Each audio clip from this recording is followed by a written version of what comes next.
சிங்கம்ங்கிறத கட்சியினுடைய கொடியில ஒரு 2 பெரிய யானை வச்சிருக்காரு. யானையை பத்தி எந்த ஒரு கதையும் சொல்லல. அதை வைத்து தொடங்கல.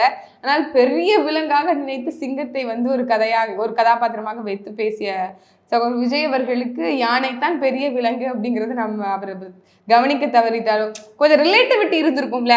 கொடியில யானை இருந்திருக்கு, யானையை பத்தி பேசியிருக்கிறாருன்னா ஒரு ரிலேட்டிவிட்டி இருந்திருக்கும். சிங்கத்தை பத்தி பேசியிருந்தாரு. ஆனால் அது ரொம்ப பங்கமாக போய் முடிந்தது அப்படிங்கிறது தான் என்னுடைய பார்வை. ஏன் அப்படின்னா, எந்த ஒரு ஆண் சிங்கமும் முதல்ல வேட்டைக்கே வராது. அது ஒரு பெண் சிங்கம் தான் வேட்டைக்கு வரும்.